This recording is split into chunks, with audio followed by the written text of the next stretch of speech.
I stood in the hallway and listened to my daughter yell at her husband. "Kick that sick old man out of my house immediately. He's nothing but dead weight pulling us under." And the thing that stunned me wasn't what she said. It was watching my son-in-law pause for just a moment before agreeing with a nod. So when morning came, I silently gathered my things and walked out, taking with me a fortune of $15 million they never knew existed. What followed were weeks of their remorse and desperate pleas. Ignored phone calls, countless begging texts, and heartbroken sobbing outside my front gate. But it was too late. The lesson had already begun. Thank you for being here. Drop a comment with your city or country. I want to see where you're watching from. And tell me honestly, would you have done the same thing or handled it differently? Quick note, some parts of this story are dramatized for storytelling purposes.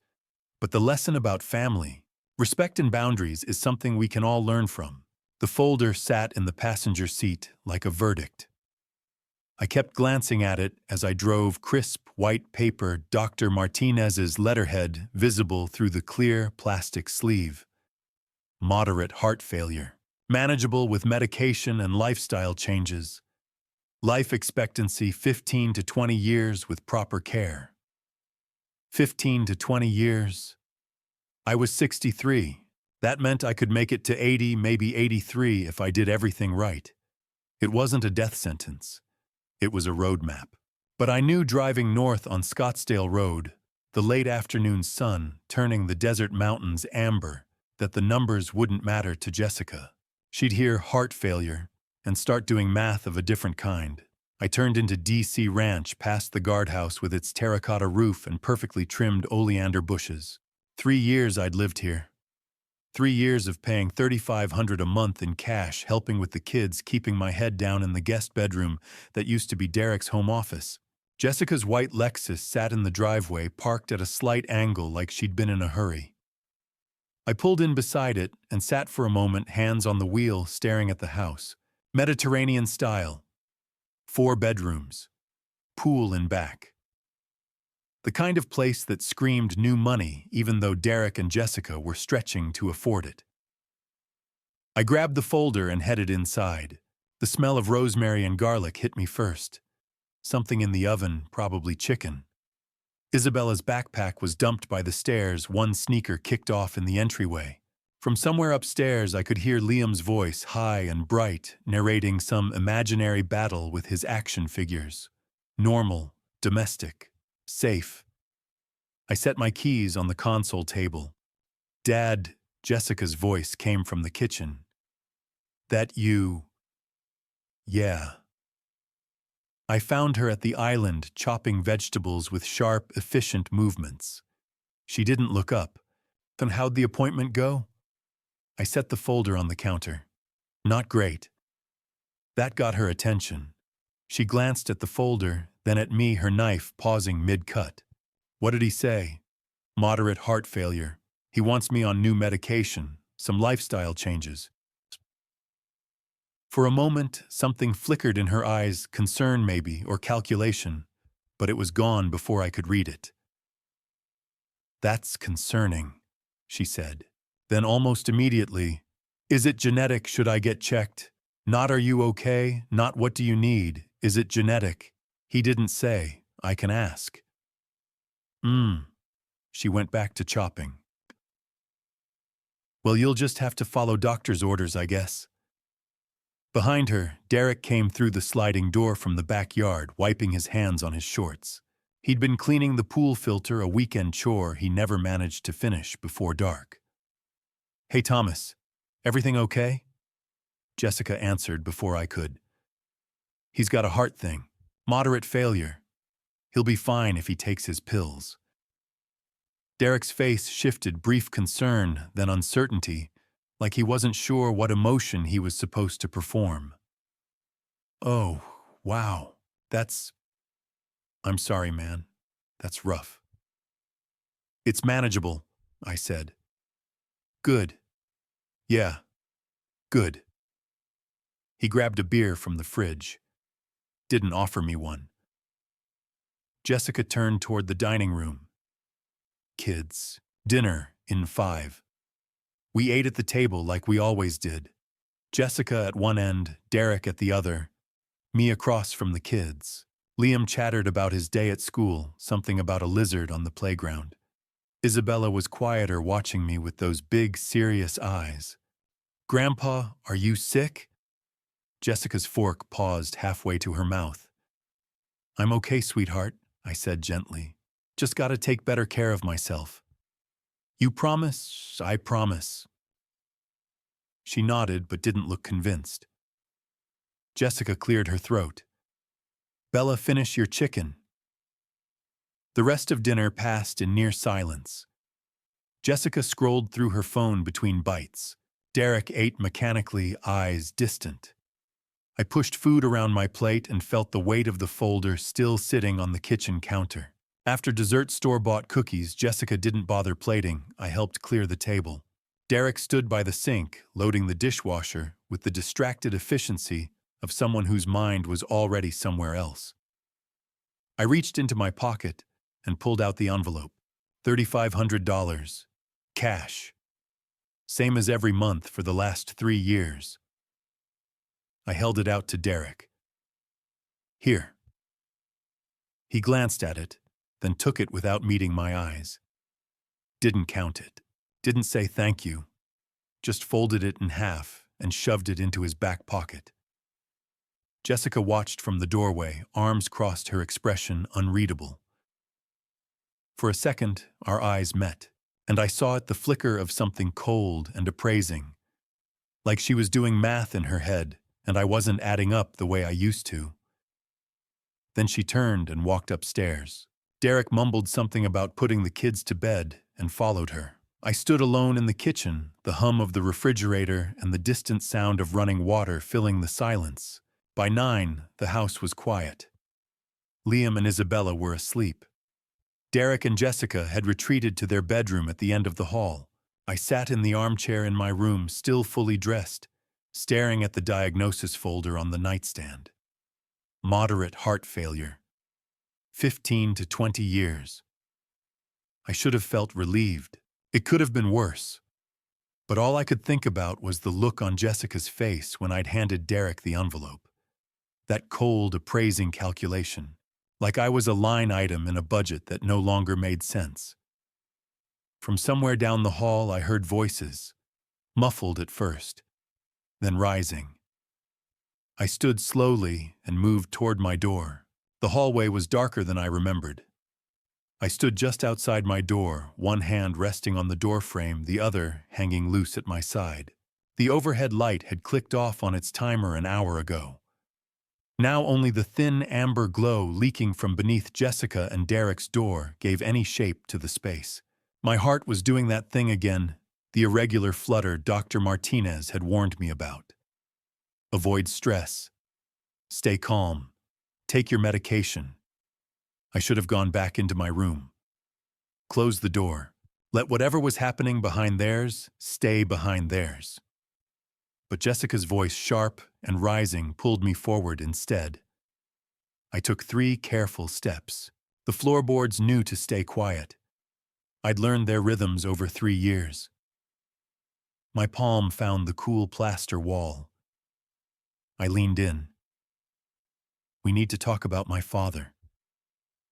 Jessica's voice, cold, clipped, not the voice she used with clients or the kids. This was the voice she saved for when she'd already made up her mind and was simply waiting for Derek to catch up. "Jess, it's late." "I don't care. We're talking about this now." A pause. The rustle of sheets. The bed frame creaked. "He's sick," Derek said quietly. "You heard him. His heart." I know what he said. Her voice was ice. And honestly, I don't care about his heart. I care about what this means for us. Silence. "What are you talking about, Derek?"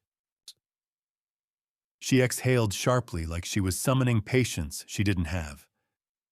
"He's not going to get better. You understand that, right? Moderate heart failure. That's not something you bounce back from. That's the beginning of the end. Jessica, and I am not going to spend the next however many years watching him decline in my house, in our house, around our kids. He's your father. He's a burden.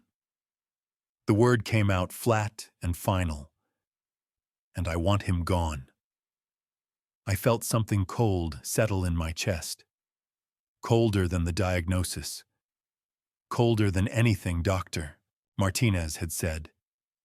Gone. Derek's voice was uncertain. What do you mean, gone? I mean out, Derek. Out of this house. I want that sick old man out of my space, away from my children, and out of my life. The phrase hit me like a fist. Sick old man. Jesus, Jess. Don't Jesus, Jess me. Her voice climbed. You know I'm right. He takes up the guest room, the room we need. Bella's been asking for an art studio for months. We could convert that space. Give her something she actually wants instead of keeping it as a hospice room for your father-in-law. He pays rent. Derek tried weakly. Jessica laughed. It was bitter. $3,500 a month, Derek. $3,500. Do you know what our mortgage is? $5,000. She was building momentum now, and I could hear Derek crumbling under it. He doesn't even cover half. And you know what else? That $3,500, that's our money. That's money we could be using for renovations, for the kids' schools, for literally anything other than subsidizing his retirement. He lost your mom 4 years ago.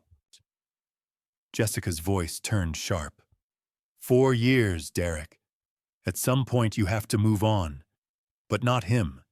He just lingers. And now he's pulling us down with him. There was a long silence. I stood in the dark hallway, hand pressed to the wall, absorbing every word. What do you want me to do? Derek finally asked. His voice was small, defeated. I want you to tell him. Tomorrow. Tell him we need the space. Tell him it's for his own good, for his health, whatever. But I want him out. 1 week. That's it. Jessica, I can't just... You can. And you will. Her voice dropped, turned cold and certain. Because if you don't, Derek, I will. And I won't be nice about it. Another long pause. I waited, hoped for Derek to push back, to say no, he's family, he stays. Okay. The word was barely a whisper. What? Okay. Louder now, but hollow. Resigned. I'll tell him tomorrow. I'll handle it. Good. The bed frame creaked again. A lamp clicked off. And just like that, it was decided. I stood there for another moment, letting the silence settle around me. Then I turned slowly, carefully, and walked back to my room, closed the door without a sound, sat down in the armchair by the window, still fully dressed, and stared at the dark shapes of furniture in the dim light. Sick old man. Burden. I want him gone. Not Derek's words. Jessica's, my daughter, my only child. The girl I'd raised, put through college, walked down the aisle. The one who'd cried at her mother's funeral and held my hand through the worst year of my life. And she'd just called me a burden. The hours crawled. I didn't sleep. Didn't even try. Just sat there replaying the conversation, feeling something cold and hard crystallize in my chest, where grief used to live. When the first pale light of dawn began to soften the edges of the room, I finally stood. Walked to the closet. Reached up to the top shelf. My fingers found the lockbox. Small. Fireproof. Coated with a combination. Only I knew. I set it on the bed and stared at it for a long moment. Inside that box were things Jessica had never seen. Things she'd never asked about. Bank statements, portfolio summaries, legal documents, secrets she never thought to wonder about. I didn't open it. Not yet. But I looked at the brushed steel surface catching the early light, and felt something shift inside me. Jessica wanted me gone. Fine. I'd leave. But not the way she expected, not as the sick old man she could forget about. I'd leave on my terms. And when I did, she'd finally understand exactly what she'd thrown away. The coffee machine hissed and sputtered, filling the kitchen with the sharp smell of dark roast. I stood at the counter watching the carafe fill my hands, steady on the granite. I hadn't slept, but I'd showered, shaved, dressed in khakis and a polo. If Jessica was going to say what I knew she was going to say, I'd meet her looking like a man in control. Behind me, deliberate footsteps on tile, not Derek's shuffling morning walk. These were crisp, purposeful. "Morning, Dad?" Jessica's voice, clipped, professional, like she was about to fire an underperforming contractor. I turned slowly. She stood in the doorway, already dressed for the day, white blouse, dark jeans, hair pulled back. Derek was nowhere to be seen. Of course not. She'd sent him away for this. "Morning, Jessica. Coffee smells good. Want some? No thanks." She crossed her arms, leaned against the doorframe. "I think we should talk." I poured my mug, took a sip. "All right." She didn't waste time with pleasantries. "Dad, I'm going to be direct. With your diagnosis, your heart condition. Derek and I think it's time you had your own space. Somewhere you can focus on your health without all the chaos here. The kids, the noise. It's not good for recovery." I watched her face. Calm. Rehearsed. Not a trace of guilt. And we were thinking maybe a week to find somewhere and get moved. She said it like she was doing me a favor. I set my mug down carefully, met her eyes. "I understand completely." She blinked. "You do? Of course. You're absolutely right. I should have my own place. I'll start making arrangements today." For just a second, something flickered across her face. Surprise, maybe relief, before the professional mask slid back into place. "Oh, well, good. That's very understanding of you, Dad. I appreciate you being honest with me, Jessica." She nodded slowly, studying me like she was trying to figure out if I was serious or setting a trap. "Okay, well, if you need help finding a place Derek can, I'll handle it. Don't worry." "All right then." She straightened, smoothed her blouse. "I'm glad we could have this conversation like adults." I smiled. It didn't reach my eyes. "Me too." She left the kitchen without another word. The moment her footsteps faded up the stairs, I pulled out my phone. 3 calls. That's all it would take. The first was to Gregory Sterling, my attorney for 15 years. He picked up on the second ring. "Thomas, what can I do for you? I need to move fast on something. How quickly can you draft documents if I need them?" "Depends. What are we talking about?" "I'll know in a day or two, but I want you on standby, and I need discretion." A pause. "Understood." The second call went to Andrea Walsh, my private banker at Chase. She'd managed my portfolio since the Reynolds development sale. "Mr. Reynolds, how can I help?" "I need to move some liquidity around. Quickly, this week." "How much?" I glanced toward the doorway. "Substantial. Cash deal. No contingencies. I'll confirm tomorrow." "We'll be ready." The third call was to Monica Bradford, a realtor who specialized in Paradise Valley. I'd kept her card for 2 years. "Thomas, it's been too long. What can I do for you?" I'm in the market.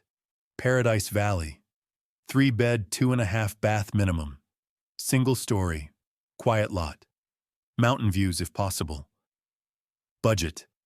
Cash deal. No upper limit. I want to close in 5 days if the property's right. A beat of silence. That's aggressive. I'm serious, Monica. I can tell. Let me pull listings. Can you meet tomorrow, 10 a.m.? Perfect. I'll text you the address. Thomas, are you sure about the timeline? Completely. By noon, I'd started packing. Not frantically, just methodically. One box at a time. Around 2, there was a soft knock. Grandpa. Isabella stood in the doorway, eyes wide and worried. Hey, sweetheart.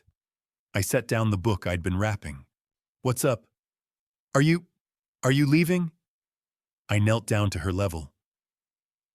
I am, yeah, but just to a new house, somewhere nearby.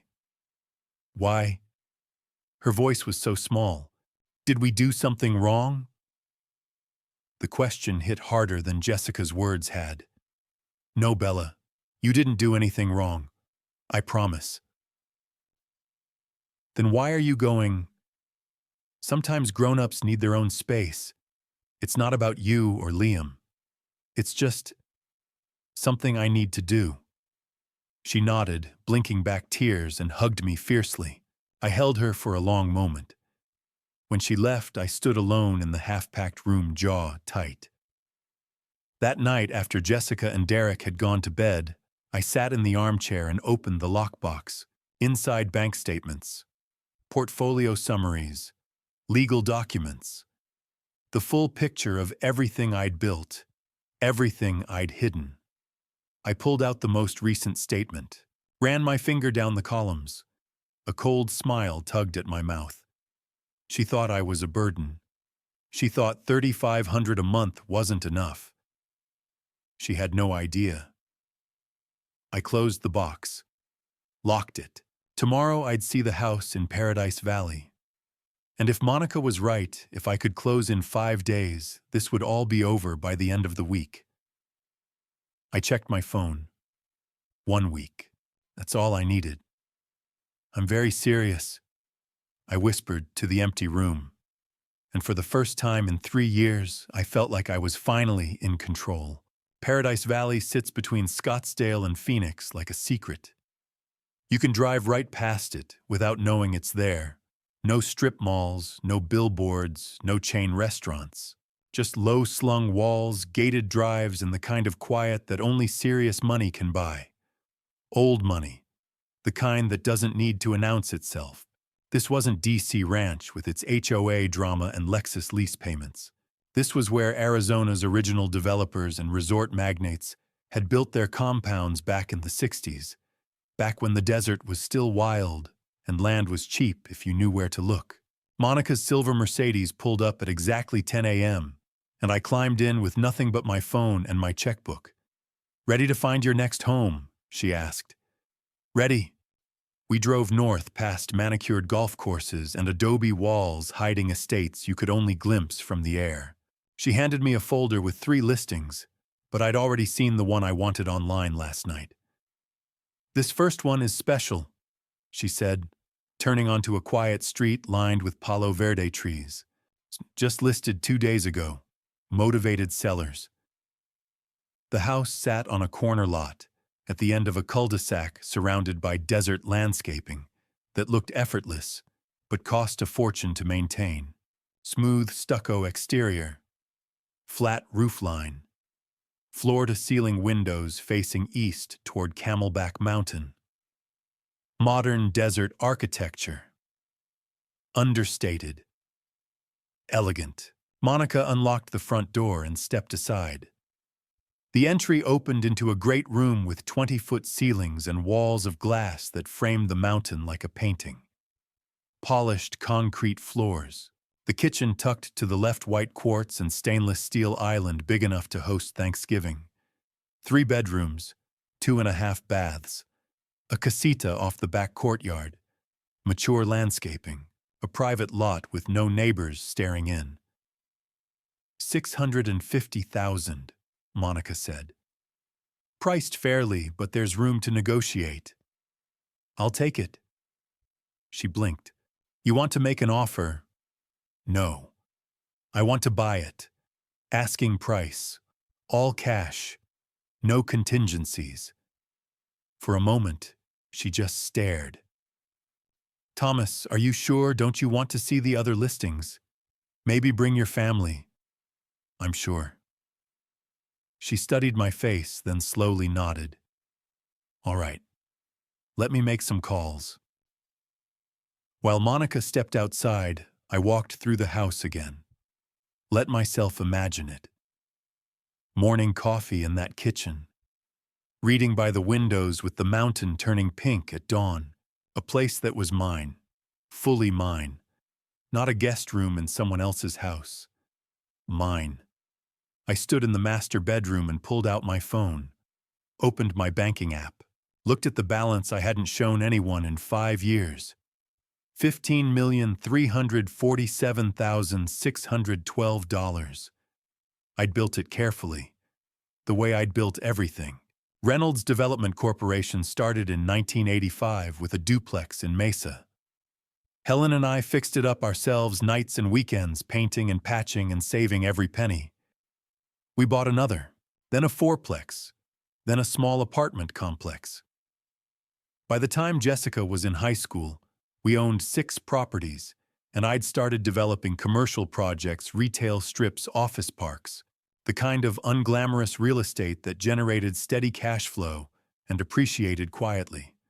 Helen kept the books. She was sharper with numbers than I ever was. We grew. By 2020, Reynolds Development owned or had stakes in over 40 properties, shopping centers, office buildings, mid-rise residential projects in Tempe. That year, a private equity firm came knocking, offered $10 million cash for the whole portfolio. Helen and I talked about it for weeks. She was already sick, stage 3, though she insisted on working through treatments like nothing had changed. Take it, she told me one night. We've built something. Let someone else carry it forward. So I took it. $10 million. I paid taxes, paid off the house, set aside money for Helen's care. The rest I invested. REITs that paid steady dividends. Blue chip stocks, municipal bonds. Over 5 years, the $10 million became 15. Helen never got to see it. She died 8 months after the sale, and I was alone. Jessica called 2 weeks after the funeral, said the house must feel empty, suggested I come stay with them for a while. Just until you figure out what's next, Dad. The kids would love having you around. I said yes, and I made a decision. I wouldn't tell them about the money. Not yet. I wanted to see if they loved me for me. Not for what I could give them. Not for the inheritance they were already counting. It was a test. A test I'd hoped, prayed they would pass. Thomas. Monica was back smiling. The sellers accepted. All cash, no inspection. You just made their year. Good. We can close in 5 days if you can get the funds wired by Wednesday. I'll have my banker handle it tomorrow. She nodded slowly. Can I ask you something? Sure. Why the rush? I met her eyes. Because I need to be out of my current situation by the end of the week. She didn't press. Just nodded. Then let's make it happen. We sat at the kitchen island, my kitchen island now, and I signed the offer. 5 days. That's all it would take. By the time we climbed back into her Mercedes, the sun was high, and the mountain was bleached white with heat. Monica glanced at me. You know, I've been doing this for 20 years. I can usually tell when someone's running towards something or running away from something. I didn't answer. She smiled. Either way, I think you're going to be very happy in that house. I think so too. As we drove back toward DC Ranch, I thought about Jessica. Right now, she was probably Googling assisted living facilities, pricing out how much it would cost to get rid of me without feeling too guilty. And in 5 days, I'd be gone. Not to some depressing studio with shared dining and bingo on Tuesdays, to a house worth more than she and Derek would earn in the next decade combined. I pulled out my phone calculator. Did the math. Jessica made maybe $65,000 a year. Derek with commissions maybe 85. Total around $150,000. This house cost $650,000. I just bought it with cash. And they had no idea. I leaned back and let myself smile. 5 days. Day 7. The movers arrived at 8 a.m. sharp. Jessica's white Lexus was already gone from the driveway she'd left before dawn. I'd heard the engine start in the dark. Derek's truck was gone too. Neither of them had the courage to face me. I stood in the entryway while 2 men in matching blue shirts carried boxes out to the truck. Everything I owned fit in maybe 20 boxes. 3 years of living small. Living quiet. Living like I didn't matter. That was about to change. I walked through the house one last time while the movers worked. First the kids' rooms. Isabella's door was half open. Her bed unmade, stuffed animals piled against the pillows. A drawing taped to the wall stick figures holding hands, me and Grandpa, written in wobbly letters across the top. I stood there longer than I should have, felt something tighten in my chest that had nothing to do with my heart condition. Liam's room was chaos, Legos scattered across the floor, a half-built spaceship on his desk, superhero posters on every wall. I used to sit in here on Saturday mornings and help him sort pieces while he narrated elaborate stories about battles in space. I wondered if they'd even notice I was gone, or if Jessica would just tell them Grandpa had to leave and redirect their attention before they could ask why. I moved down the hall. The dining room where we'd had that last dinner. The table was already cluttered again, Jessica's laptop, a stack of mail, Derek's gym bag thrown across a chair, like I'd never been there at all. And then their bedroom. The door was closed, but I didn't need to open it. I'd heard everything I needed to hear through these walls. Get that sick old man out of my house. I turned and walked back to the kitchen. The movers were finishing up, hauling the last few boxes. I pulled an envelope from my pocket, $3,500 cash, same as always, and set it on the kitchen island. Then I took out a notepad and wrote, Jessica and Derek, thank you for your hospitality over the past 3 years. I found a new place and will be out before noon. Don't worry about the sick old man anymore. The envelope is this month's contribution. Dad, I read it twice. Considered adding something more, something warmer, something that might soften the edge, but decided against it. They'd hear what they wanted to hear anyway. I left the note beside the envelope, grabbed my keys, and walked out. At the mailbox by the street, I pulled the house key off my ring and dropped it through the slot. Heard it clink against the metal bottom. Done. The movers were already pulling away. I climbed into my car, my old Camry paid off years ago. Nothing flashy, and punched the address into GPS even though I'd already memorized the route. 17 minutes. That's how far Paradise Valley was from DC Ranch. 17 minutes, and I'd be in a different world. I drove north through Scottsdale, past the shopping centers and the golf courses and the endless stucco subdivisions that all looked the same. The morning sun was fierce, already turning the sky white at the edges.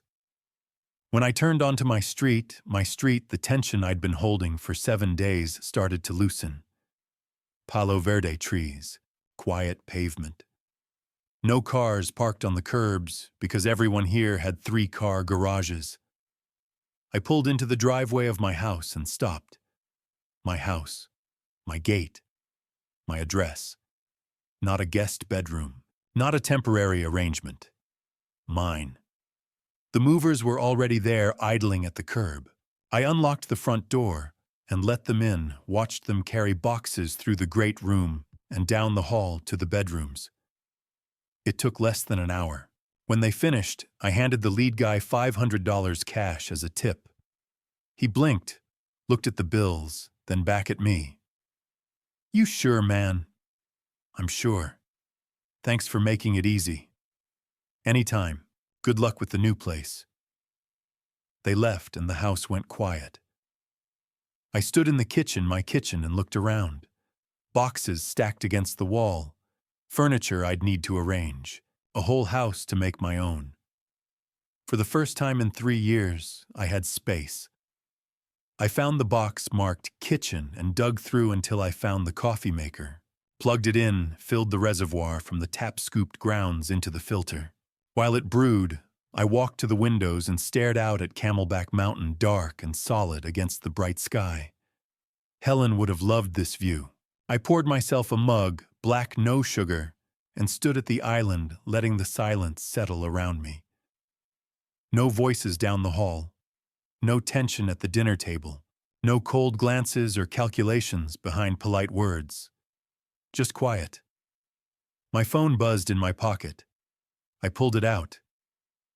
Derek's name lit up the screen. I watched it ring. Didn't answer. It went to voicemail. 10 seconds later, it buzzed again. Jessica this time. I set the phone face down on the counter and took another sip of coffee. It kept buzzing. Derek again. Then Jessica. Then Derek. By noon, there were 8 missed calls. I unpacked a few boxes, set up the bedroom, found the box with my clothes, and hung everything in the walk-in closet that was twice the size of the room I'd been living in. The phone kept ringing. By 6 p.m., when the sun was starting to sink and the mountain was turning gold, I checked the screen. 17 missed calls. 6 voicemails. I didn't listen to any of them. I made myself a sandwich, poured a glass of water, and sat on the back patio as the desert cooled and the sky bled pink and orange. Somewhere across town, Jessica and Derek were panicking, trying to figure out where I'd gone. Maybe worried, maybe just confused. Maybe finally wondering if they'd miscalculated. I took a bite of my sandwich and smiled. Let them wonder. Day 10. 72 hours of silence. No replies to texts, no returned calls. Just read receipts and the suffocating weight of knowing he'd seen every message. I'd sent 14 texts. Derek had sent 9. We'd left voicemails. We'd driven to Paradise Valley twice and stood at the gate pressing the call button until our fingers went numb. Nothing. The money was running out. We'd raised $72,000 by selling everything we could.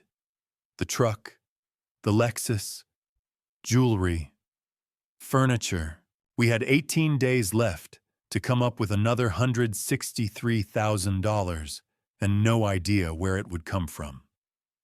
At 9:55 a.m., my phone buzzed. Gregory Sterling. My office. 10 a.m. today. Both of you. Non-negotiable. I looked at Derek across our stripped-down living room. We'd sold the couch 2 days ago. We were sitting on folding chairs borrowed from his parents. "It's time," I whispered. He nodded, pale and silent. We drove in silence. The air conditioning in Derek's sedan barely worked. We couldn't afford to fix it. Sweat dripped down my back as we crawled through Scottsdale traffic. When we pulled into the parking garage beneath Gregory's building, I almost turned around and left. "No, we have to go in," Derek said quietly. "We have no choice." He was right. We rode the elevator to the 12th floor. The doors opened onto a lobby with floor-to-ceiling windows overlooking the desert. Beyond the glass, the city stretched toward the mountains, shimmering in the heat. Gregory's assistant showed us in without a word. The office was massive. Polished mahogany desk, leather chairs, bookshelves lined with legal volumes. A wall of windows behind Gregory's chair framed Camelback Mountain in the distance. Gregory stood behind his desk, arms crossed, expression unreadable. He was in his mid-50s, silver hair, crisp suit, the kind of lawyer who charged $1,000 an hour and was worth every penny. He didn't ask us to sit. He didn't say hello. "Mister," Reynolds wanted you to be informed of certain assets. Gregory said, his voice flat and professional. He slid a folder across the desk. Navy blue, embossed with his firm's logo. I opened it with shaking hands. The first page was a portfolio statement dated 3 days ago. Reynolds Family Trust, account summary. Total net worth $15,347,612. I stared at the number. My vision blurred. I blinked hard and read it again. $15,347,612. That can't be right, I whispered. Derek leaned over my shoulder, scanning the page. His breathing stopped. Gregory pulled out another document. A property deed, single-family residence, Paradise Valley, Arizona. Purchase price $650,000. Paid in full. Cash. No mortgage. No lien. Closing date 8 days after my father moved out of our house. Then bank statements. 3 separate accounts. One with Chase, one with a private wealth management firm I'd never heard of, one with a credit union. Balances $4,200,000, $6,800,000, $2,100,000. Then tax returns. 5 years' worth, all showing substantial income from investments, real estate holdings, dividends, interest, capital gains. My hands were shaking so hard, the papers rattled. Your father sold Reynolds Development Corporation 5 years ago, Gregory said calmly, like he was explaining a grocery list. The sale netted $8 million in cash after taxes and fees. He invested conservatively real estate investment trusts, dividend-paying blue-chip stocks, municipal bonds. Over 5 years with compound growth and reinvested dividends, that portfolio grew to just over $15 million. I couldn't breathe. My chest felt like it was caving in. He never needed your financial support. Gregory continued, his tone cold and precise. Not once. Not ever. He paid you $3,500 a month because he wanted to see what you would do with it. He wanted to see how you would treat him when you thought he was vulnerable. Derek's voice was barely audible. Then why did he take the money? Gregory looked at him like he was a child asking why the sky was blue. He didn't take it.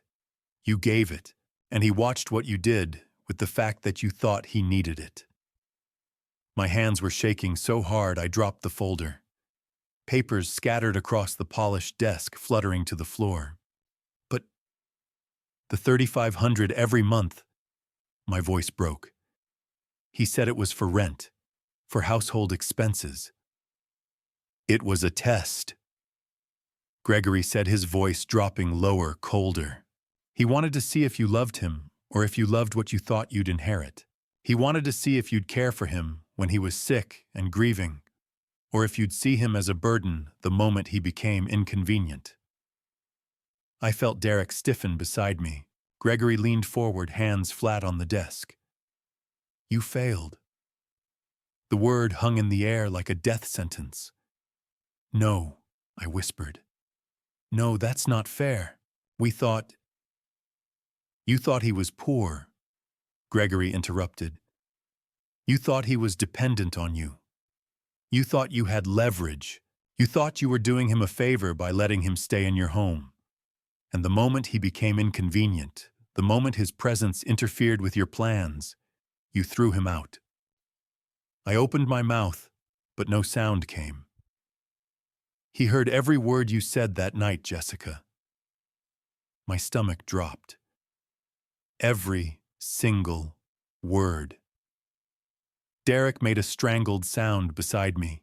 His face had gone gray. Get that sick old man out of my house, Gregory quoted, his voice eerily calm. He's a burden. He's dragging us down. I wanted to disappear, to melt into the floor. Gregory straightened and reached under his desk. He pulled out another folder. This one was thicker, heavier, black. He set it on the desk between us with a dull thud. He didn't open it. He just looked at us with those cold, unblinking eyes. "There's more," he said quietly. I stared at the black folder like it was a live grenade. "Much more. There's more." Gregory opened the black folder. The first page made my heart stop. Promissory note. Demand for payment. Principal amount $200,000. Down payment house purchase $75,000. Renovations, kitchen master bath. Backyard $125. 000 interest rate 5% per annum. Term 3 years. Total amount due $235,600 payment. Deadline 90 days from date of demand letter sent 3 days ago. At the bottom, in black ink, clear as day, Jessica Reynolds Sullivan, Derek Sullivan. Our signatures. "What?" Derek's voice cracked. "What is this?" "When your father helped you buy the house 3 years ago," Gregory said, "you signed a promissory note. He gave you $200,000 $75 for the down payment, $125 for renovations. You agreed to repay it over 3 years at 5% interest." I couldn't speak, couldn't think. "You thought it was a gift," Gregory continued. "It wasn't. It was a loan. Legally binding, notarized, filed with the county." He turned the page. The note includes an acceleration clause. If the borrower, that's you, engages in conduct detrimental to the lender, the full balance becomes due immediately. Derek was shaking his head. "See, we didn't know." "You signed it," Gregory said flatly. "Ignorance isn't a defense." He flipped to the next section. "Your father also kept meticulous records. Every month you received $3,500 in cash, ostensibly for rent and household expenses. But here's what actually happened." He slid across another set of documents. Bank statements. Wells Fargo. Account holder Jessica Reynolds Sullivan. Not joint. Just her name. Derek looked at me confused. "What account is this?" I couldn't answer. My throat closed. Gregory answered for me. "Your wife opened this account 2 years ago, without telling you. She's been depositing $2,500 a month into it. 36 deposits. Total $90,300. Derek turned to me, his face pale. "Jessica." I shook my head, tears streaming. I didn't." "You embezzled from your own father," Gregory said, "while he was grieving your mother, while he was sick. You skimmed 70% of the money he gave you every month and funneled it into a secret account." Derek stood up, backing away from me. "You told me we needed that money for the kids, for bills." Gregory wasn't finished. "She used $63,000 of it for plastic surgery." He laid out the next document. Scottsdale Plastic Surgery Center. Dr. Richard Pemberton. Services rendered. Facelift, $15,000. Neck lift, $8,000. Breast augmentation, $12,000. Liposuction abdomen flanks, $18,000. Botox and dermal fillers, $6,000. Recovery package private nurse. Luxury spa stay, $4,000. Total $63,000. Intake form, dated 6 months ago. Patient reports funding via inheritance money. Expresses excitement about finally investing in herself. Surgery date, 8 weeks after my father's diagnosis. Derek stared at me like I was a stranger. "You told the doctor you used inheritance money," Gregory said. "Your father is still alive. Stioni, I covered my face with both hands, sobbing. Gregory turned the page again. And then there's this. Adult Protective Services Report number AZ-2024-47839 filed 3 days after Thomas Reynolds relocated. Allegations: memory loss, confusion, impulsive financial decisions, purchase of $650,000 home, potential need for guardianship. Filed by Jessica Reynolds Sullivan. Derek's voice was hollow. You tried to have him declared incompetent. I couldn't look at him. Gregory continued, relentless. APS investigated. They found your father fully competent, well-oriented, and in complete control of his faculties. The investigator noted that the home purchase was planned strategic and executed with legal and financial counsel. She closed the case and noted it appeared to be a family dispute, not an APS matter. He pulled out printed screenshots. Browser history, my laptop. How to get elderly parent declared incapacitated in Arizona. Does guardianship give access to parents' bank accounts? Can guardian sell parents' property without consent? Memory care, facilities under $5,000 per month. Then text messages. Between me and Amber Richardson. Jessica, I filed the APS report. Once I'm guardian, I control everything. The house, the money, all of it. Amber.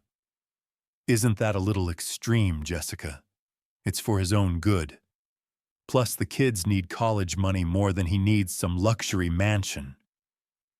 The silence in the room was deafening.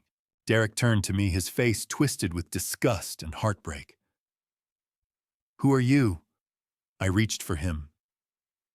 Derek, please! He jerked away. Don't touch me. Gregory closed the folder. The total amount due, including the embezzled funds and the promissory note, is $325,900. You have 90 days. He slid a business card across the desk. Failure to pay in full will result in foreclosure on your home and criminal charges for embezzlement and filing a false APS report. Potential sentencing 5 to 12 years. I couldn't breathe. The room was spinning. Oh, Gregory added almost as an afterthought. Your father updated his will last week. You and Derek will inherit $100,000 upon his death. Total. Not each. Combined. The remainder, approximately $12.9 million, goes to charity. $2 million is in an irrevocable trust for Isabella and Liam. You'll never touch it. Derek collapsed into his chair, face in his hands. I looked at Gregory, desperate. Can I talk to him, please? No. Please, I'll apologize, You have 90 days, Gregory said. I suggest you start selling assets. He opened the door. We walked out in silence. In the parking garage, Derek sat in the driver's seat for 20 minutes, staring straight ahead. Finally, he started the car. We drove home.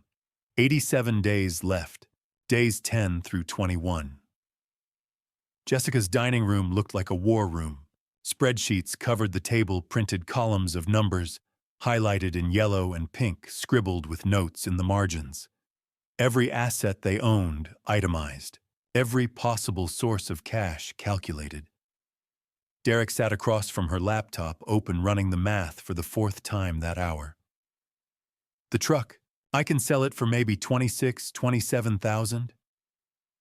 Jessica nodded, making a note. I posted the Lexus. KBB says $43,000. You willing to let it go? She looked up. Do we have a choice? They didn't. By the end of week 1, they'd listed everything. Derek's truck sold in 3 days at $26,500 cash.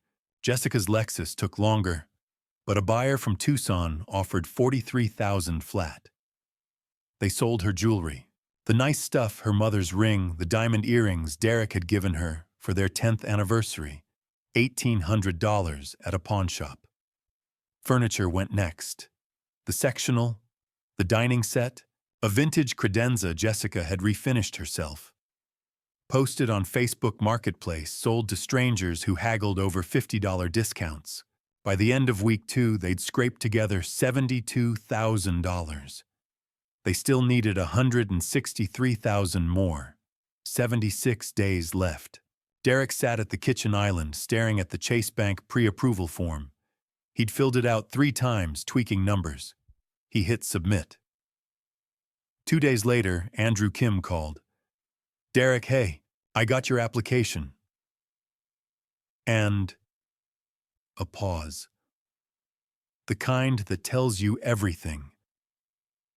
"I'm sorry, we can't approve it." Derek closed his eyes.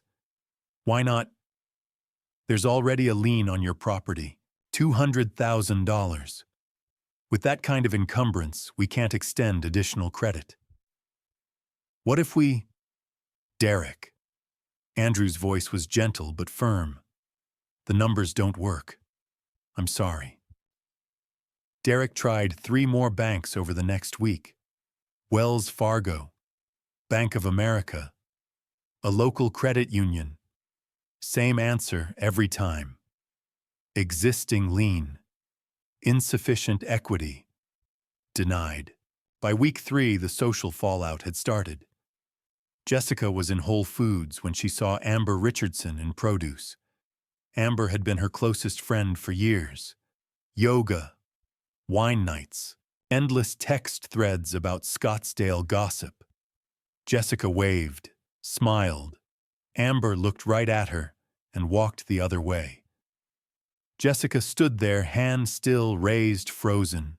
She found Amber 2 aisles over, pretending to study olive oil. "Amber." Amber turned slowly, forced a smile. "Oh, hey Jess. You didn't see me." "I was distracted, sorry." Awkward silence. "Oh, how are you?" Jessica tried. Amber shifted her weight, glanced toward the exit. "Good. Busy." Another pause. "Look, Jess." Amber lowered her voice. "People are talking." Jessica's stomach dropped. "About what?" "About you. Derek. Your dad." She glanced around. "I don't know all the details, but people are saying things. About how you treated him. And now he's in Paradise Valley, and you're selling everything." Jessica's face flushed. "It's complicated. I'm sure." Amber's tone was polite, distant. "But you know this town. People love a story." She walked away without waiting for a response. Jessica stood there in the middle of Whole Foods, surrounded by organic produce, and felt the walls closing in. That night, she checked Instagram. 12,500 followers 2 weeks ago. 10,200 now. The comments on her last post, Isabella's birthday party, were brutal. Saw interesting priorities. "How's your dad doing? Must be nice to throw parties while some people get thrown out." She deleted the app. The first real fight came at the end of week 2. Derek sat at the kitchen table, staring at the spreadsheet. "We're not going to make it." Jessica looked up. "Don't say that." "Jess, we have 72,000. We need 235. That's 163,000 short. 76 days left. We'll figure it out." "How?" His voice was louder now. "We've sold everything. The banks won't loan us anything. What's left? I don't know, but we can't just give up." "I'm not giving up. I'm being realistic." He stood pacing. "Do you get what we did?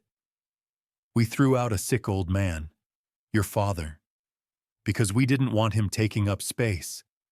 And now we're losing everything anyway. Maybe we deserve it." Jessica's face went hard. "Don't put this all on me. I'm not—" "Yes, you are. You're acting like I forced you." But you agreed, Derek. You stood there and said okay. Because you screamed at me until I did. His voice cracked. You always do that. You push until I give in because it's easier than fighting. And this time, he stopped, took a breath. This time I should have fought you. Jessica stood, hands shaking. Get out. What? Get out. I can't look at you right now. Derek stared at her, then grabbed his keys and left. The door slammed. Jessica stood alone in the dining room, surrounded by spreadsheets and itemized failure. She grabbed her phone, opened the text thread with her father. Dad, please, can we talk? Sent. Read. She waited. 1 minute, 2, 5. No response. I'm sorry.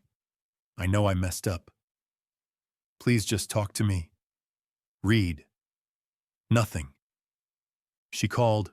Voicemail. Again. Voicemail. 15 more times. Same result. Finally, she sat in her car in the Whole Foods parking lot and broke. Not quiet tears. Full, gasping sobs. A security guard knocked on her window 20 minutes later. You okay, ma'am? She nodded, wiped her face, started the car, and drove home to a house that felt like it was already gone. Day 18. I drove to David Porter's office that morning. An unmarked building off Shea Boulevard, nothing fancy, just a second-floor suite with frosted glass, and a nameplate that read, Porter Investigations. I'd found him through Gregory, former FBI forensic accountant, 20 years tracking financial fraud and white-collar crime before going private. 52 years old, graying at the temples, sharp eyes behind wire-rimmed glasses. Methodical in a way that reminded me of myself. When I walked in, he didn't waste time with pleasantries. Mr. Reynolds, have a seat. I sat across from his desk, clean organized, a single open laptop and a yellow legal pad covered in neat handwriting. He folded his hands. Gregory said you need a deep dive. Financial records, communications, legal actions. How deep are we talking? All the way to the bottom. He nodded slowly. That'll take time, and it won't be cheap. I don't care about cheap. I care about thorough. Fair enough. He pulled out a contract, slid it across. I'll need authorization to access certain records. Bank statements, emails, phone backups, credit reports. Gregory can get me subpoena power if necessary, but it'll move faster if you sign off on everything up front. I signed without reading, pushed it back. How long? 10 days. Maybe less if they're sloppy. They're sloppy. He allowed himself a small smile.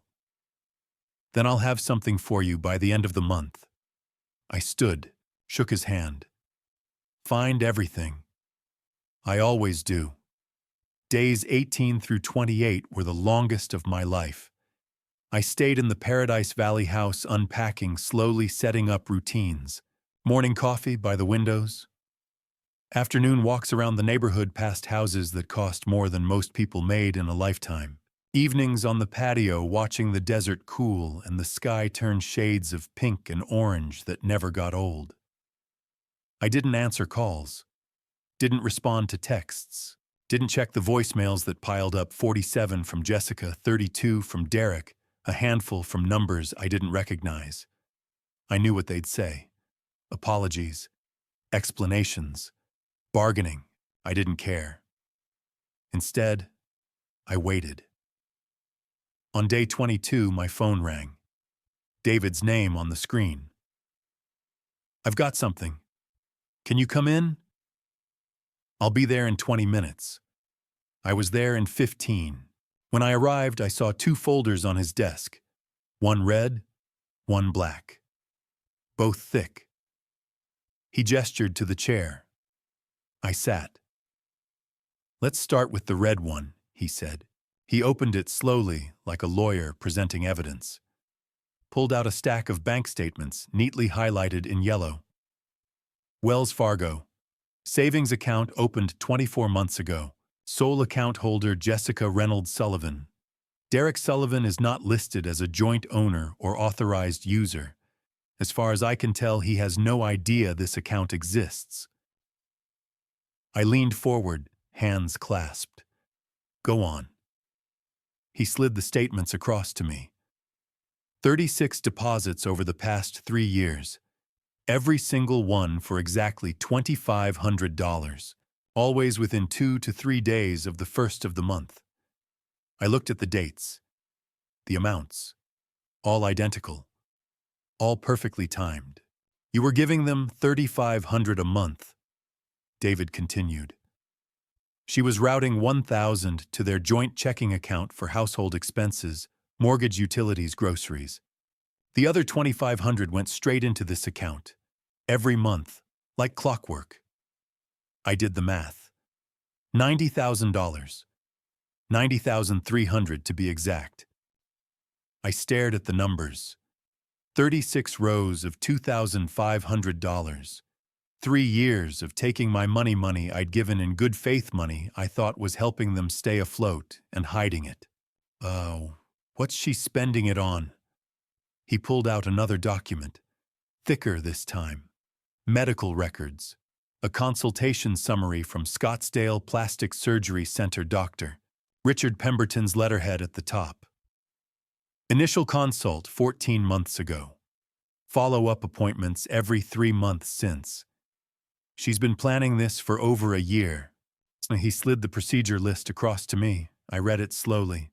Facelift, $15,000. Neck lift, $8,000. Breast augmentation, $12,000.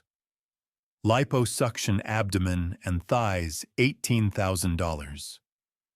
Botox and dermal fillers, $6,000. Recovery package private nurse medications, $4. 000 total, estimated cost $63,000. Below that, in smaller print, a note about post-op care. A week at a luxury spa in Sedona. Another $4,000. At the very bottom, a handwritten note from the intake form dated 6 months ago. Patient states she is using inheritance money to fund procedures. Expressed excitement about finally being able to invest in herself. I read it twice. Then I set the paper down. Carefully, slowly. When's the surgery scheduled? He flipped to another page. 8 weeks after your diagnosis. She booked it the same week you told them about your heart condition. The room went quiet. I could hear the hum of the air conditioning. The faint sound of traffic outside. My own breathing slow and controlled. She was spending my money, I said quietly. Money I gave her for rent and groceries, on plastic surgery, and she told the doctor it was inheritance money. He nodded. While you were still alive. While you were living in her house paying her bills. I sat back in the chair. Let the anger settle. It wasn't the hot, explosive kind. It was the cold kind. The kind that doesn't yell or break things. The kind that calculates. Jessica hadn't just wanted me gone. She'd been counting on me being gone. Planning for it. Budgeting for it. Scheduling elective surgery with money she thought she'd inherit the moment my heart finally gave out. Anything else in the red folder? Text messages, he said. Between Jessica and a friend, Amber Richardson. Discussions about the surgery. About how it's finally happening. About how she deserves this after everything. He slid a printed transcript across to me. I skimmed it. Jessica, I booked the date. 8 weeks from now, I'll finally look the way I'm supposed to. Amber, OMG, yes, you've earned this. Jessica, I know. And honestly, the timing is perfect. Once Dad's situation is handled, I can focus on me. I closed the folder. What's in the black one? His expression shifted. Something darker. That one's worse. He pushed it across the desk to me. Day 25. I sat across from David Porter again, and this time his expression was different. Harder, like he'd seen something that bothered him even after 20 years of digging through people's worst secrets. He tapped the black folder. "You need to brace yourself for this one." I didn't say anything, just waited. He opened it. The first document he pulled out was an official form, Arizona Department of Economic Security Adult Protective Services. Case number AZ202447839, filed 3 days after I'd moved out. I read the header, then the complainant's name, Jessica Reynolds Sullivan. "She reported you," I said quietly. He nodded. "Filed a formal complaint alleging you were a vulnerable adult in need of protective intervention." I scanned the allegations section. Cognitive impairment. Subject exhibits confusion, memory loss, and inability to make sound financial decisions. Financial exploitation risk. Subject recently purchased a $650,000 home impulsively without proper consultation or planning. Self-neglect. Subject isolated himself from family, refuses contact, may be unable to care for himself. Recommendation: emergency guardianship evaluation to determine capacity and appoint legal guardian if necessary. I set the paper down. Looked up at David. "She tried to have me declared incompetent." "Yes." 3 days after I left. "Yes." I sat back. Let that sink in. He pulled out another stack of papers. This is her browser history, recovered from her laptop. I read the search queries he showed me, time-stamped over the past 3 weeks. The "how to get elderly parent declared incapacitated in Arizona." Does guardianship give access to parents' bank accounts? Can guardian sell parents' property without consent? Best memory care. Facilities under $5,000 per month, Scottsdale. How long does emergency guardianship take in Arizona? Each search dated, each one building a clear picture of intent. She wasn't just trying to get me out of the house. She was trying to take everything. He slid another document across to me. Text messages. A thread between Jessica and Amber Richardson. I read them slowly. Jessica, day 12, I filed the APS report. Once I'm his guardian, I control everything. The house, the money, all of it. Amber, wait, seriously? Isn't that a little extreme, Jessica? It's for his own good. He's clearly not thinking straight. Who buys a house that expensive without even talking to their family? Amber, I guess. Jessica, plus, the kids need college money more than he needs some fancy mansion he's going to die in anyway. Amber, Jess. Jessica. What, I'm being practical. If I don't do this, he'll blow through everything and leave us with nothing. I read it twice, then a third time. Did she really think this would work? David leaned forward. Guardianship cases can move fast if the allegations are credible. If APS had agreed with her assessment, they could have filed for an emergency hearing. Within 2 weeks, she could have had legal control over your finances, your property, your medical decisions. You'd have been effectively stripped of your rights. And then what? She locks me in a memory care facility. That's exactly what. He pulled out another printout and handed it to me. She'd already toured 3 facilities: Sunset Ridge in North Scottsdale, Desert Horizons in Fountain Hills, Silverleaf Memory Care in Tempe, all within her budget once she had access to your accounts. I stared at the brochures, the smiling staff, the beige hallways, the locked doors. She'd been planning to put me away, not because I needed it, because it was convenient. What stopped her? He turned to the final page in the folder and handed it to me. An official APS report. Investigator Maria Santos. Date of visit: day 15. Location: Paradise Valley Residence. Findings: subject alert-oriented times 3 articulate, demonstrated clear understanding of recent property purchase, provided documentation showing planned financial decisions over multiple weeks with attorney and banker consultation, home clean, well-maintained, subject in good physical health managing medications appropriately. Assessment, no evidence of cognitive impairment, financial exploitation, or self-neglect. Subject demonstrates full capacity for independent living and financial management. Conclusion. Case closed. Family dispute, not APS matter. Recommend parties seek private mediation or legal counsel. I read the last line again. Case closed. She'd tried and failed, but the attempt was on record. Does Derek know about this? I asked. He shook his head. No indication he was involved. All the searches, all the communications, they're from Jessica's devices. Derek's name doesn't appear anywhere. So she was doing this alone. Appears that way. I sat there staring at the 2 folders in front of me, red and black. $90,000 stolen. A false APS report. A plan to strip me of my rights and lock me away so she could take everything I'd built. All while I was sick. All while I was grieving her mother. I picked up my phone, dialed Gregory. He answered on the second ring. Thomas, I need you to update the terms. What are we adding? Everything. The embezzlement, the APS report, the guardianship attempt. I want it all documented.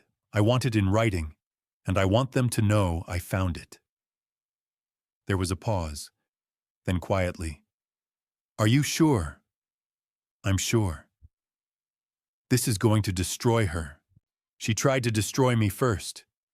Another pause, longer this time. All right. I'll draft the amendments. We'll schedule another meeting. Soon. Soon. I hung up, set the phone down. David was watching me. You okay? I didn't answer right away. Just looked at the folders again. Red for the money she stole. Black for the freedom she tried to take. My daughter.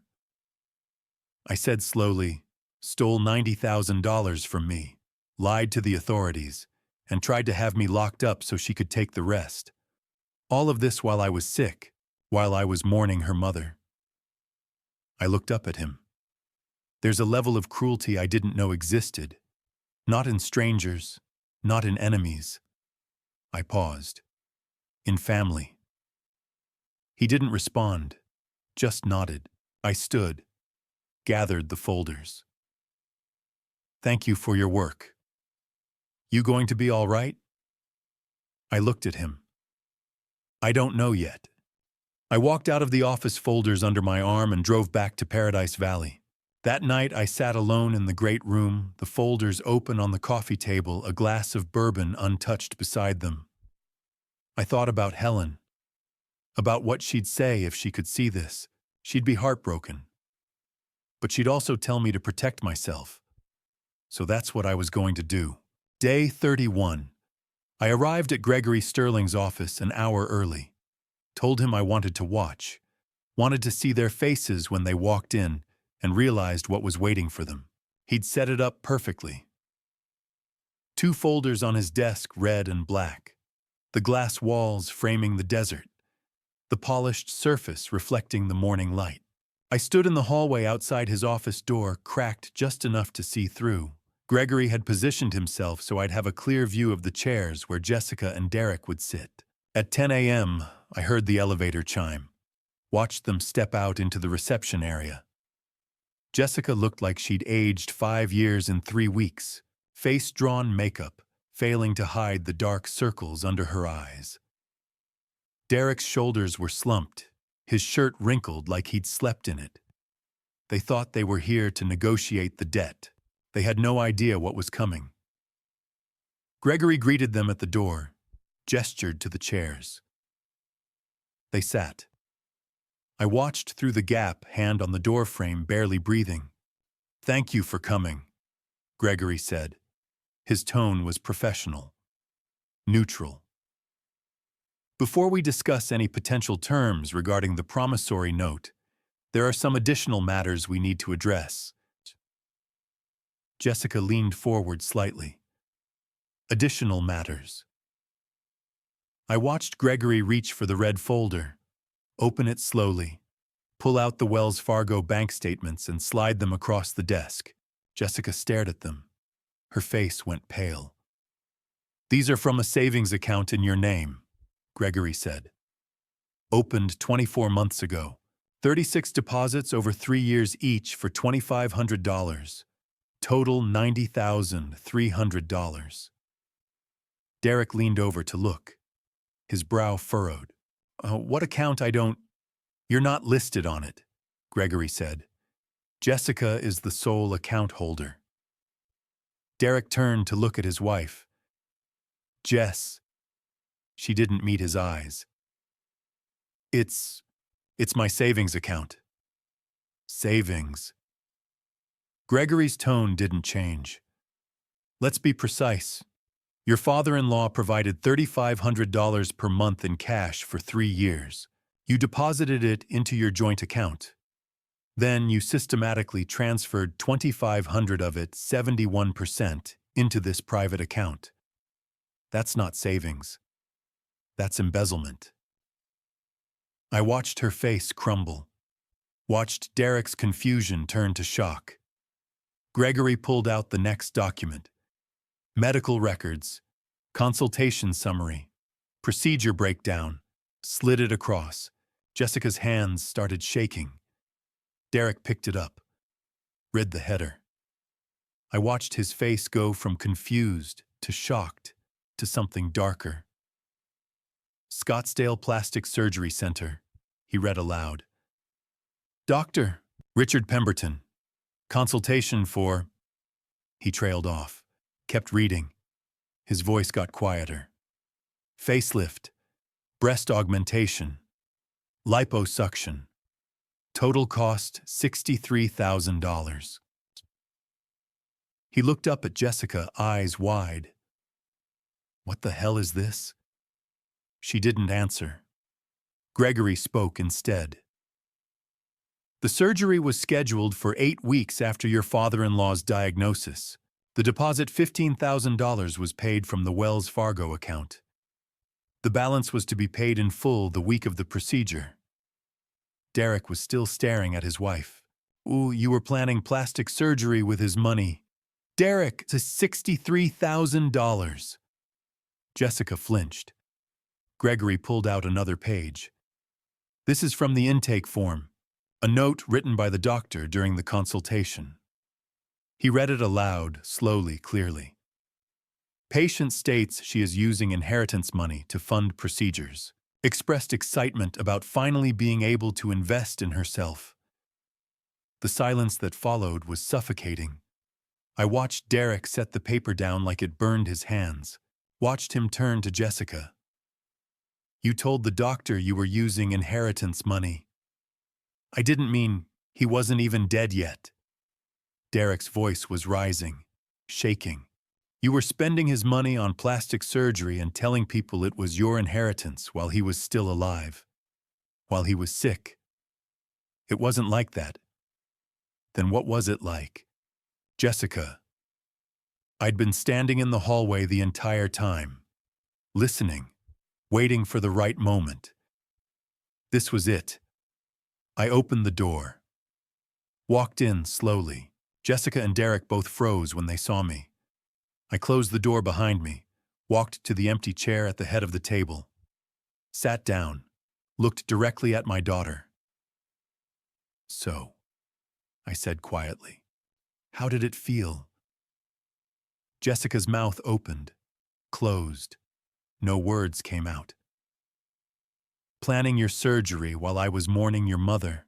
Scheduling your facelift while I was learning to live with heart failure.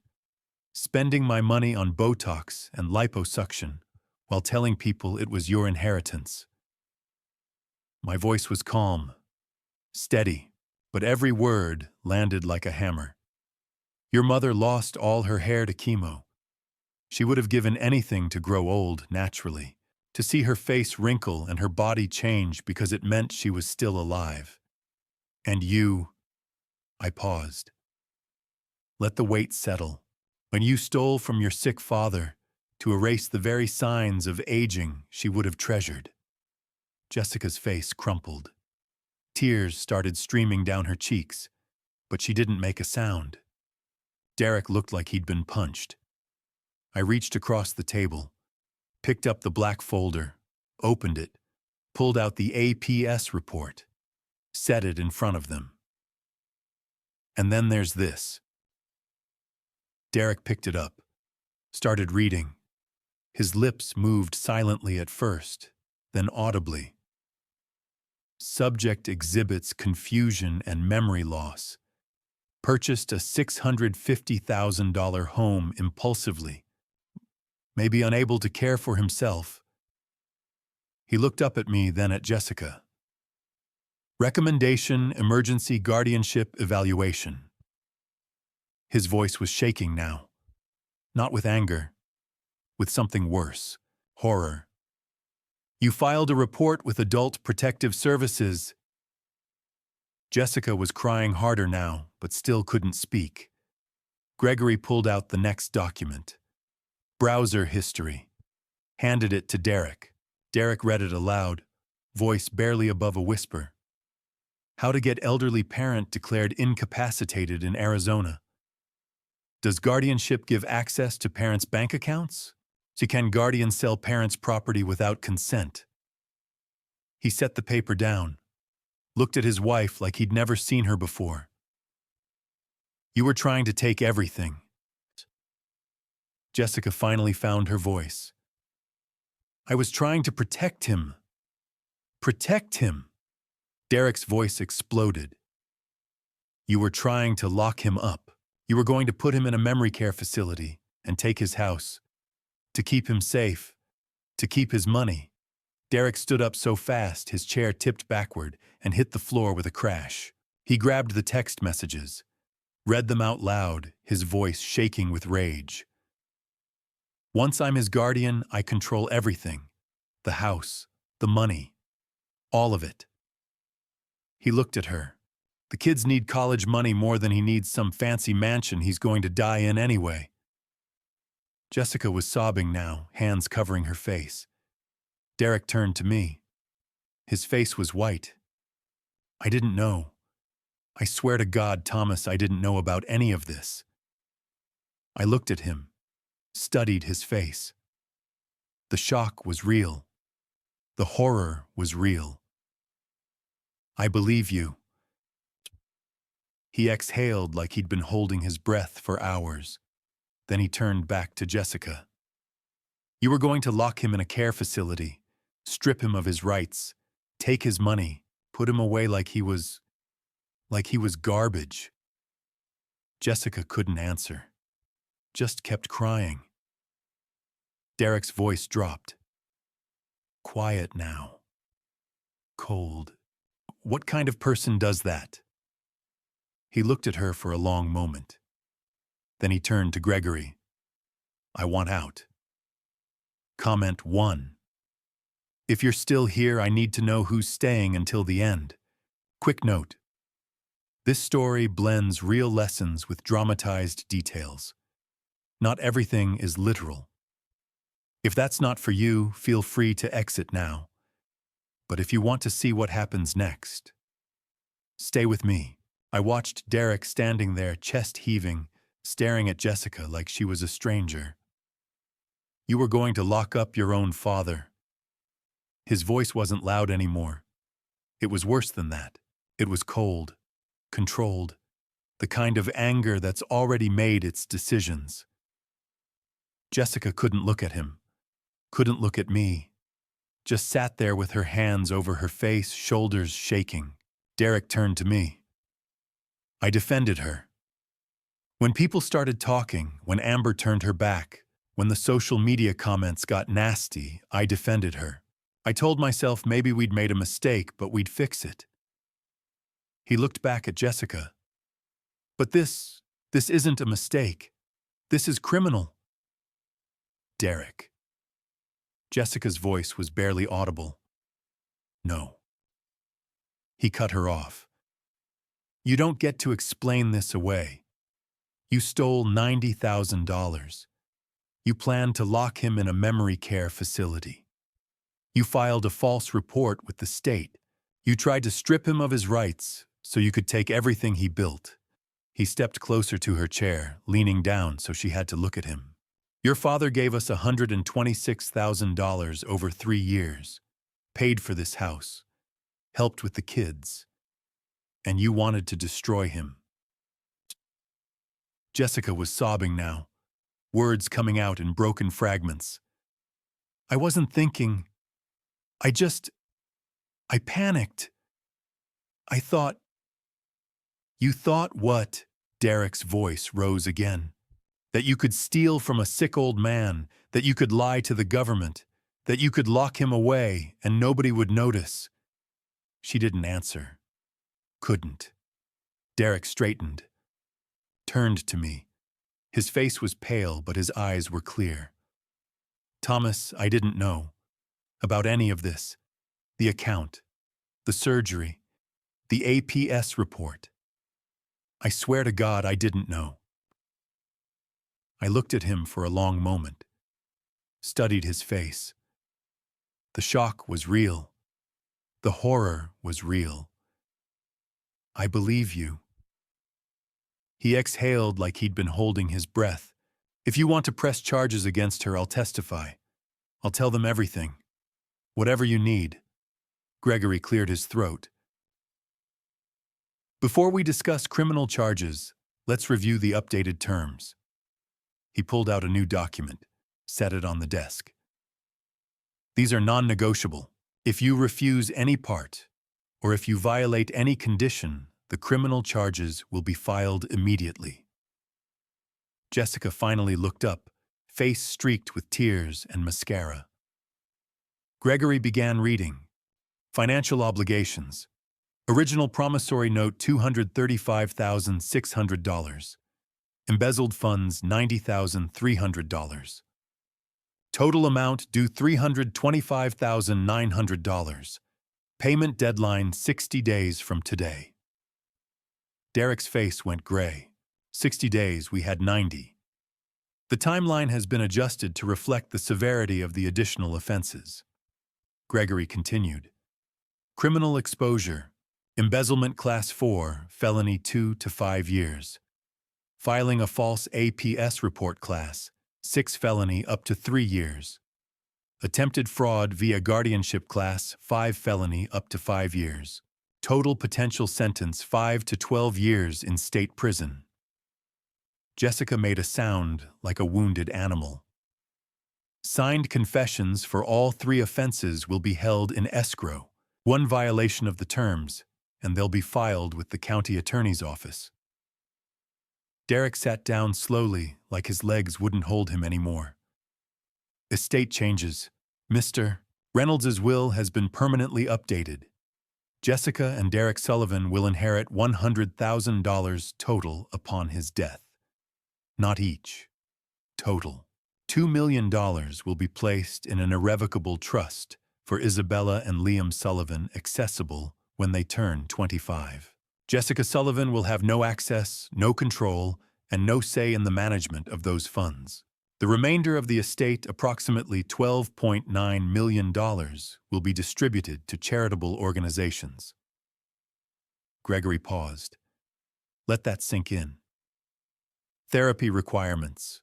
Jessica Sullivan individual therapy twice per week for 1 year minimum. Couples therapy with Derek Sullivan once per week for 1 year. Family therapy including Mr.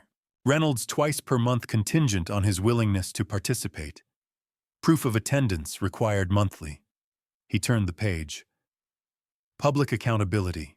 Jessica Sullivan will issue a written public apology to be shared on social media and sent to family members and close friends. The apology must acknowledge the embezzlement, the false APS report, and the attempted guardianship. wording subject to Mr. Reynolds's approval.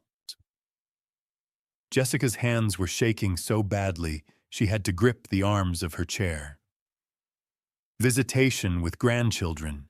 All visits with Isabella and Liam will be supervised by a neutral third party for a minimum of 6 months. Mr. Reynolds reserves the right to extend or terminate this arrangement at his discretion. Gregory closed the folder, looked at them both. You have 60 days to pay $325,900. You will attend every therapy session. You will issue the public apology. You will comply with every condition. 1 violation, 1 missed payment, 1 skipped session, and the criminal charges are filed. Are we clear? Silence. I watched Derek nod slowly. Yes. Jessica whispered, yes. Gregory looked at me. I nodded. He slid the document across. Sign. Derek signed first-hand, steady despite everything. Jessica's signature was barely legible, her hand shaking too hard to write clearly. When they finished, Gregory collected the papers. You'll receive copies via email within the hour. The 60-day clock starts now. I stood, looked at my daughter. She was still crying, still trembling, still unable to meet my eyes. I don't want you in prison, I said quietly. Not because you don't deserve it, but because Isabella and Liam need their mother. Even if she's a deeply flawed one. Jessica flinched. You're going to sell everything. Work every hour you can. Attend every therapy session. And you're going to remember every single day that you tried to lock your father in a cage so you could take what he built. I paused. Let the weight of it settle. This is your last chance. Do you understand? Yes, she whispered. I'm so sorry, Dad. Sorry isn't enough. My voice was still calm, still controlled. Changed behavior is what matters. Prove it. I turned and walked toward the door. Behind me, I heard Derek stand. My truck gets listed tonight, he said to Jessica, voice flat. Your Lexus tomorrow. We're moving. Moving. Jessica's voice was small, broken. To Mesa, where I grew up. Where rent is $1,200 a month instead of $3,500. You're about to learn what real life costs. I opened the door, stepped into the hallway, didn't look back. The elevator doors closed behind me. I rode down 12 floors in silence, watching the numbers descend. When I reached the ground floor, I walked out into the Arizona sun, bright, harsh, unforgiving. I stood there for a moment, feeling the heat on my face. They had 60 days. They had each other. They had their children. They had a choice: change or destroy themselves completely. What they built from here wasn't my responsibility anymore. I climbed into my car and drove back to Paradise Valley. Back to the house with the mountain views and the quiet and the space that was entirely, completely mine. And for the first time in 3 years, I felt something close to peace. Days 32 through 49. I didn't see any of this myself. I was in Paradise Valley, living my quiet new life, trying to find peace in routines and silence. But I heard about it later, some from Gregory, who stayed in loose contact with Derek. Some from Derek himself weeks later when he finally worked up the courage to call. And some from the letter Jessica eventually wrote, the one Dr. Sarah made her write as homework. This is what happened while I was learning to live without them. Derek sold his truck on day 1. I heard he posted it early morning, had a buyer by noon. $26,500 gone in 8 hours. Jessica's Lexus went on day 3. Derek told me later she just stood in the driveway and watched a stranger drive it away. Didn't say a word. Just watched. By day 7, they'd left DC Ranch. They moved to Mesa, to an apartment complex where Derek's parents had lived 30 years ago, back when Derek was a kid, before he'd clawed his way into finance and met Jessica and convinced himself he'd escaped. 2 bedrooms, 800 square feet, $1,200 a month. Gregory told me the details, said Derek looked haunted when he signed the lease. 4 bedrooms down to 2, 2,400 square feet down to 800. The kids, my grandchildren, had to share a room now. Bunk beds. Derek assembled himself while Jessica unpacked in silence. Most of their furniture didn't fit. The sectional, the dining table, sold for whatever they could get. They ate on a folding card table from a thrift store. Jessica's closet full of designer clothes. Derek said she sold it all on resale sites. What was left fit in one dresser. Discount store basics. Jeans she wouldn't have been caught dead in before. I tried not to feel satisfaction when I heard that. Tried not to let the vindictive part of me enjoy it. I mostly succeeded. The first night in that apartment. Derek told me later, Jessica stood at the kitchen window and whispered, "How did we end up here?" And Derek, already exhausted, already doing the math that wouldn't work, said because we threw away the one person who could have stopped it. She didn't argue. By week 2, Gregory said the real grind had started. Derek kept his day job, 40 hours. Then every night, 6 to midnight, he drove for a rideshare service, 70 hours a week, sometimes more. Jessica worked her marketing job during the day. Weekends, she picked up retail shifts at a boutique in Tempe. $10 an hour plus commission. The kids' activities got cut. Soccer, piano, art classes, all gone. Isabella asked why she couldn't go back to dance. Jessica had to explain they couldn't afford it. Derek's voice cracked when he told me that part. By week 7, they'd scraped together $98,000. They still needed $227,000 more. It wasn't going to happen. Even Derek knew it. Even Jessica, in whatever space inside herself she was still capable of being honest, had to know. The social collapse was complete by then, too. Jessica deleted her social media accounts on day 40, Gregory said. The public apology she'd been forced to post had gotten 1,200 comments, most of them vicious. She couldn't take it anymore. Just erased herself. Amber Richardson blocked her on everything. When Jessica ran into her at the grocery store, Amber turned and walked away without a word. The other moms at school stopped inviting Isabella to playdates, stopped talking to Jessica at pickup. By week 5, Derek was handling school runs because Jessica couldn't face them anymore. I wish I could say I felt bad about that. I didn't. Therapy started on day 10. Dr. Sarah, their therapist, gave Jessica an assignment during the 3rd session. Derek told me about it later. His voice quiet, ashamed. Write a letter. To me. Explaining what she'd done and why. Jessica resisted for weeks. She showed up to therapy, cried through the sessions, but the letter stayed unwritten. Week 6. Dr. Sarah told her something that finally broke through. You can't heal what you won't face. Jessica tried to deflect. Said she knew what she'd done. Dr. Sarah didn't let her. Knowing isn't the same as facing. You haven't looked at what that says about who you became. Jessica's hands started shaking. I was desperate. You were cruel. Derek said Jessica left that session and sat in her car for 20 minutes, shaking so hard she couldn't drive. Week 7, Dr. Sarah handed her a notebook. Write the letter. Tonight. Don't overthink it. Just write what's true. That night, Derek told me after he'd gone to bed, Jessica sat at that folding card table with the notebook open. Her hand was shaking, because facing it meant admitting what she'd become. I didn't know any of this yet. Wouldn't know for weeks. All I knew was that somewhere across town, my daughter and her husband were working themselves to exhaustion, trying to pay a debt they'd never be able to cover, trying to survive the consequences of what they'd done to me. And I sat in my house in Paradise Valley drinking my morning coffee, watching the mountain turn gold in the sunrise, and felt something I hadn't felt in years. Peace. Not satisfaction. Not vindication. Just peace. They'd made their choices. Now they were living with them.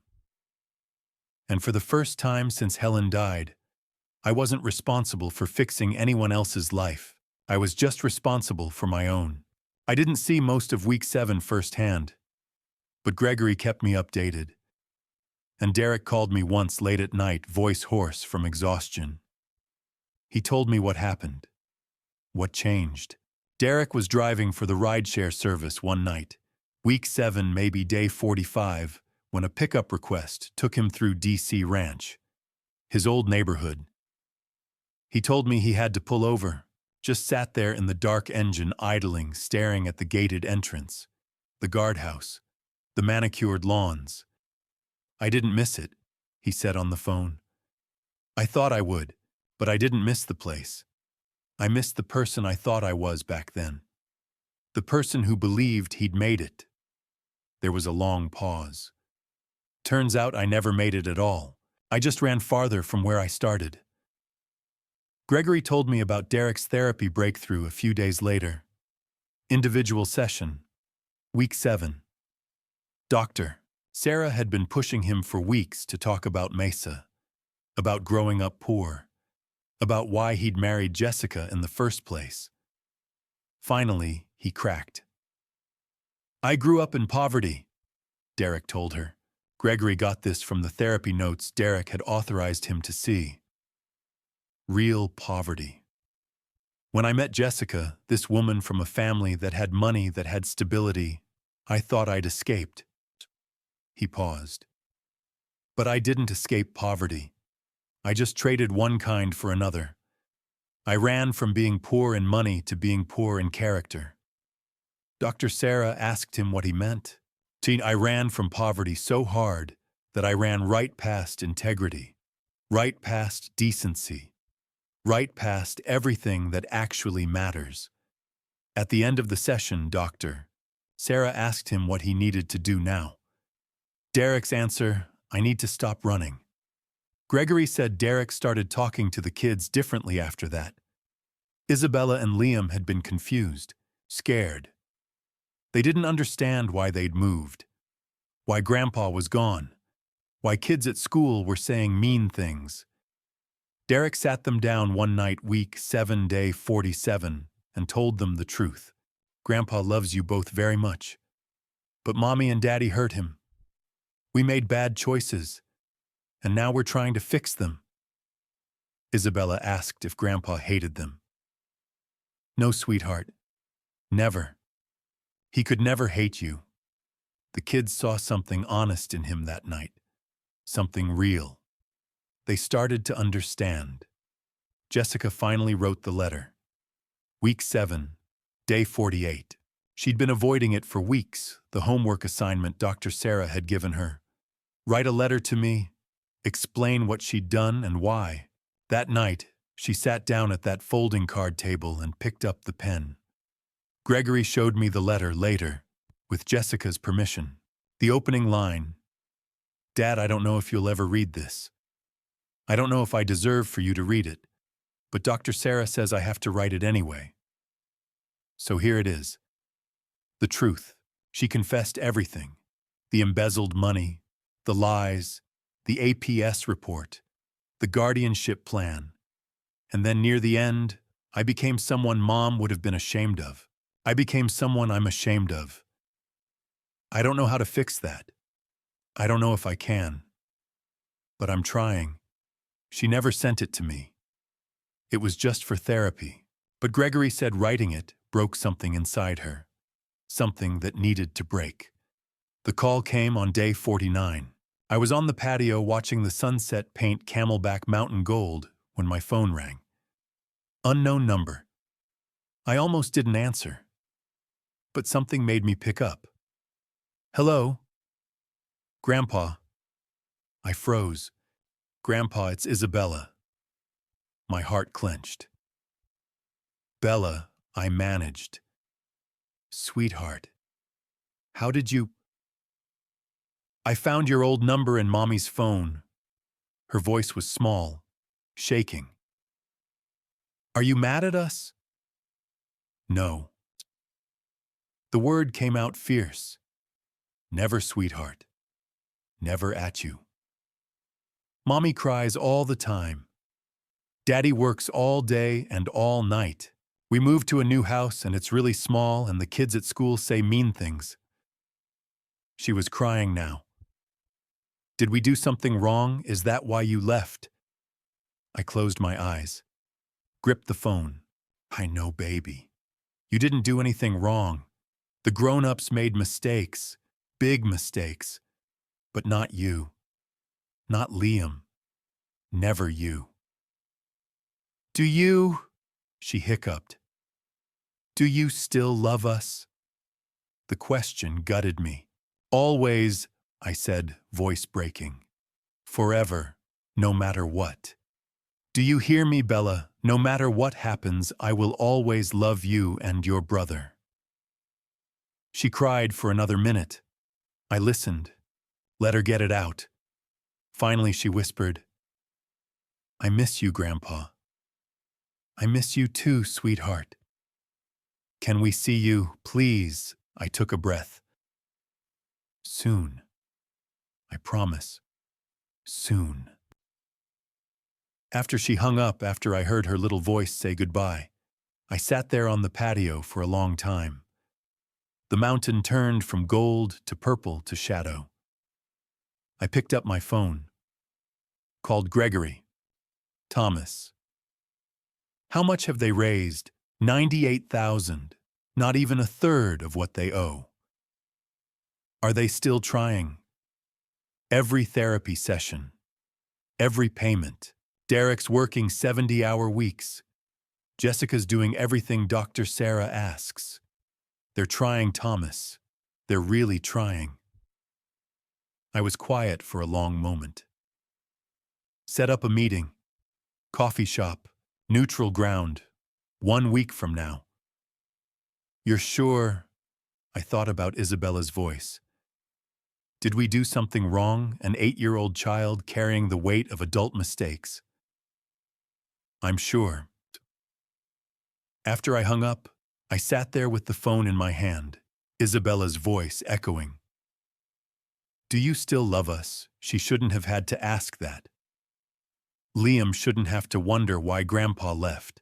They were collateral damage, innocent casualties in a war they didn't start. This wasn't justice anymore. This was spillover harm. I'd set out to teach Jessica and Derek a lesson about consequences, about respect, about valuing family over money. But the lesson was hitting the wrong people. I looked out at the mountain now dark against the stars. Have I become the monster while trying to teach the lesson? I whispered to the empty patio. I didn't have an answer, but I knew one thing. It was time to find out if Jessica and Derek had actually learned anything, or if this was all just performance, survival, desperation wearing the mask of change. 1 week. Then I'd know. Week 8, day 56. I arrived 15 minutes early and picked a table in the corner of a small coffee shop in Old Town Scottsdale 1 with floor-to-ceiling windows facing east toward Camelback Mountain. I ordered black coffee and sat with my back to the wall watching the door. At 10 a.m., exactly, Jessica and Derek walked in. They looked smaller somehow. Derek wore a wrinkled polo shirt and jeans that had seen better days. Jessica's face was bare, no makeup, hair pulled back in a messy bun. Dark circles under her eyes. She'd lost weight. They spotted me and hesitated near the entrance. For a moment I thought they might turn around and leave. I nodded once. They came over and sat down across from me. Neither spoke first. I let the silence stretch. Let them marinate in it. Finally, Jessica broke. Dad. Her voice cracked. Thank you for agreeing to meet. I didn't respond, just waited. Derek cleared his throat. Mr. Reynolds, He stopped, swallowed hard. I don't know where to start. Start with the truth. I said flatly. Jessica's hands shook as she folded them on the table. I stole from you $90,000 over 3 years. I lied about it. I filed a false report with Adult Protective Services. I tried to have you declared incapacitated so I could control your money. I said terrible things. I poisoned our kids against you. Her voice broke completely on the last sentence. Tears spilled down her cheeks. I became someone Mom would have been ashamed of. Derek spoke next, his voice barely above a whisper. I grew up poor, in Mesa. When I married Jessica, I thought I'd escaped it. But I didn't escape, I just traded one kind of poverty for another. I was so afraid of going back that I traded my integrity for a house I couldn't afford and a life I didn't earn. He looked at me, eyes red. I let her talk me into kicking you out. I knew it was wrong. I did it anyway. I studied them both for a long moment. Why are you apologizing? I asked. Because you got caught. Because you owe me $325,000. Or because what you did was wrong. Jessica flinched like I'd slapped her. Because it was wrong, she said quietly. Because I hurt you. Because I hurt my kids. Because I became a monster. Derek nodded. We've been in therapy. Individual and couples. Doctor. Sarah's been helping us face what we did. Jessica wrote you a letter. I read it, I interrupted. Gregory had forwarded it to me weeks ago. Jessica's eyes widened. You did every word. She wiped her face with the back of her hand. Then you know I'm not asking you to forgive me. I don't deserve that. I just... Her voice broke again. I just need you to know I'm sorry, and I'm trying to be better. I took a slow sip of my coffee. Let the weight settle. You've raised $98,000, I said finally. That's more than I expected. Derek exhaled, shoulders sagging slightly. Here's what's going to happen, I continued. The debt is reduced to $90,000. The rest is forgiven. Jessica's mouth opened. Derek stared at me like he hadn't heard correctly. You keep the money you've saved. Use it to start over. The promissory note is satisfied. Dad. I held up a hand. I'm not finished. They both went silent. The will doesn't change. You each get $100,000 when I die. Not a dollar more. Isabella and Liam's trust remains at $2 million locked until they're 25. You don't touch it. Ever. Jessica nodded quickly. Of course, we wouldn't. You continue therapy for at least 1 year. Individual couples and family when I'm ready. You provide proof of attendance every month. We will, Derek said. You issue a public apology at your cousin Karen's house. Full accountability. Embezzlement, the APS report, the guardianship attempt, all of it. Jessica paled but nodded. And the criminal confessions you signed stay in escrow with Gregory. 1 violation, 1 missed session, 1 lie, 1 attempt to access the kid's trust, and they get filed. Understood, Derek whispered.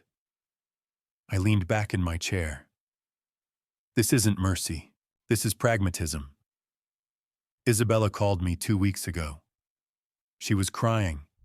She asked if I still loved her. An 8-year-old shouldn't carry that weight. Jessica covered her mouth with both hands, sobbing quietly. I'm doing this for them, I said. Not for you. Derek's voice was hoarse. We understand. I paused, then added, but I will say this. You've done the work so far. You've shown up to every session. You've sold everything. You've lived in that apartment without complaint. That counts for something. Jessica looked up, eyes wide with fragile hope. But love and trust are different things, I said firmly. I love you. I always will. But trust that takes years, and you'll have to earn every inch of it. She nodded, tears streaming. I know. I finished my coffee and set the cup down. There's one more thing. This Saturday, 10 a.m., same place. Bring Isabella and Liam. Jessica's breath caught. Really? Supervised visit. A neutral third party will be there. If it goes well, we'll schedule another. If it doesn't, zero contact for 6 months. Derek nodded quickly. We'll be here. I stood, leaving a 20 on the table. Don't be late. Saturday morning, 10 a.m.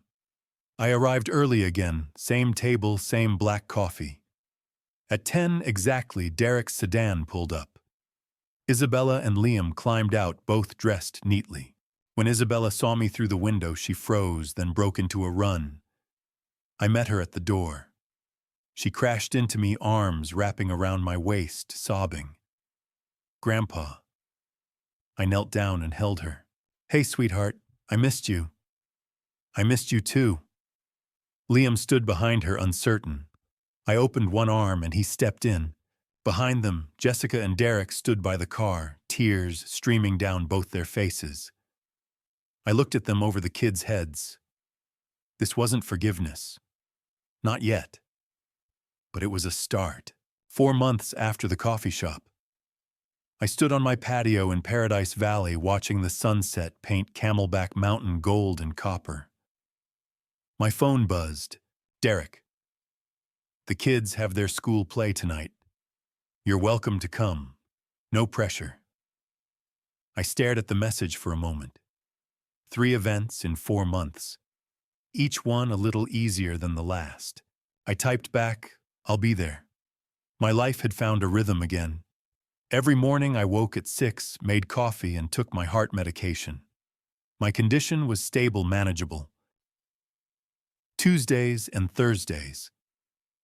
I mentored young entrepreneurs at a nonprofit downtown, helping them avoid the mistakes I'd made when I was starting out. Saturdays, I met Isabella and Liam for breakfast. No supervisor required anymore. Once a month, I volunteered with a local housing nonprofit, swinging hammers alongside strangers half my age. I'd learned something unexpected in these 4 months. I liked being alone. I liked my house, my space, my independence. But having them back in my life with boundaries, with accountability, that was okay too. It hadn't been easy getting here. 2 months earlier, Karen Mitchell had opened her house in Arcadia for what she called a family conversation. 20 members of our extended family gathered in her living room. Aunts, uncles, cousins, a few close friends. I sat in the back corner, arms crossed, watching. Jessica stood at the front, hands trembling as she held a single sheet of paper. Derek stood beside her, pale and rigid. Karen had asked me if I wanted to say something first. I declined. This wasn't my moment. Jessica cleared her throat and began to read. 2 months ago, I kicked my father out of my home while he was sick. I called him a burden. I told my husband to get that sick old man out of my house. Her voice cracked, but she kept going. I stole $90,000 from him over 3 years to pay for plastic surgery. I lied and said it was inheritance money. I filed a false report with Adult Protective Services trying to have him declared incapacitated so I could control his finances. Someone in the room gasped. I kept my face blank. I told my children their grandfather abandoned them. I poisoned them against him because I cared more about money and status than family. Tears streamed down her face now, but she forced the words out. I was wrong. Horribly, unforgivably wrong. I became someone my mother would have been ashamed of. Someone I'm ashamed of. She paused, wiping her eyes with the back of her hand. I'm in therapy. I'm working every day to become someone my father might forgive. I don't know if I'll ever get there, But I owe him the truth, and I owe all of you the truth." She folded the paper and looked at Derek. He stepped forward, voice hoarse. "I enabled her. I went along with it. I knew it was wrong, and I did it anyway because I was afraid. Afraid of being poor again, afraid of losing what we had. I'm just as guilty. We both are." The room was silent. Karen finally spoke. "Thomas, what do you want from this?" I stood slowly and walked to the front. I looked at Jessica, at Derek, then at the faces of my family. "I want you all to witness," I said quietly.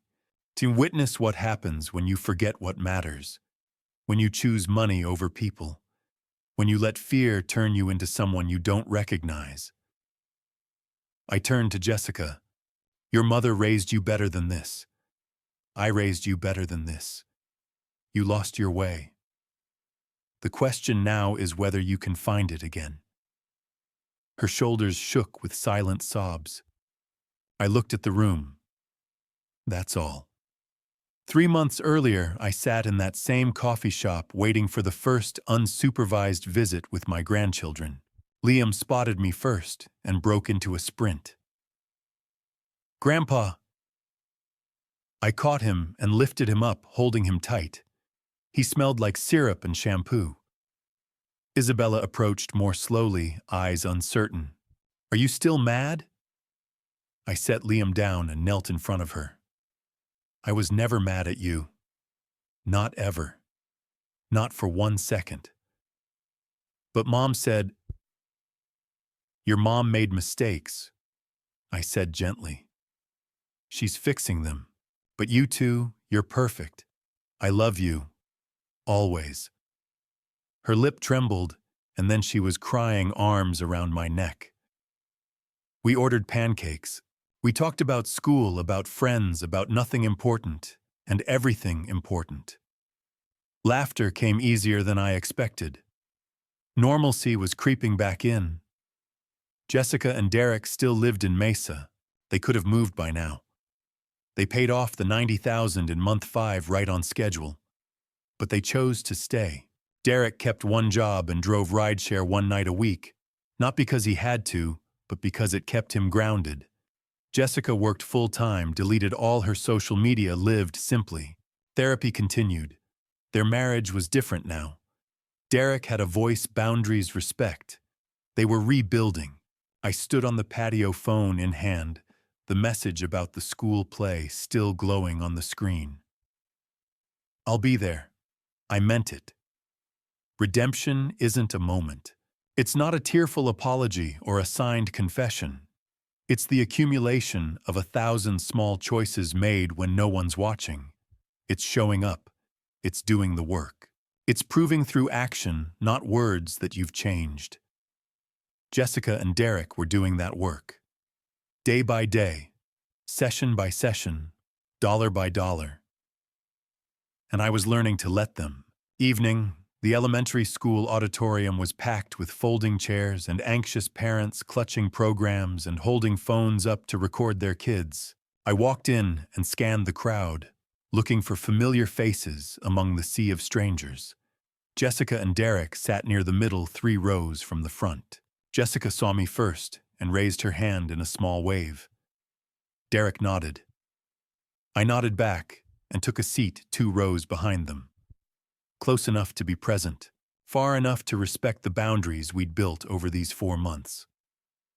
Liam turned around in his seat, eyes lighting up when he spotted me. "Grandpa, you came?" "Wouldn't miss it," I said. He grinned wide and turned back around, practically vibrating with excitement. The lights dimmed. The curtain opened. Isabella stood stage left, dressed head to toe in brown and green construction paper. A tree. Not the lead roll, not even a speaking part. But when the narrator said, "And the forest stood tall and strong," she stretched her arms high and held the pose with absolute seriousness and commitment. I smiled. She was glowing. The play lasted 20 minutes. A simple story about seasons-changing animals finding shelter and the importance of roots. Isabella never moved from her spot, never broke character. When the final curtain fell, she beamed at the audience like she'd just won an award. I clapped louder than anyone. After the show, parents crowded the hallway. Kids ran around in half-removed costumes high on adrenaline and juice boxes. Teachers tried to corral the chaos. Jessica found me near the exit. "Dad, thank you for coming." "Of course," I said. "She's my granddaughter." Derek stepped up beside her, hands in his pockets. "We're going for ice cream down the street. You're welcome to join us if you want." I looked at him, then at Jessica. There was hope in their eyes, but no expectation, no pressure. They'd learned. "Next time," I said. "But send me pictures." They both nodded. Relief, not disappointment. "We will," Jessica said quietly.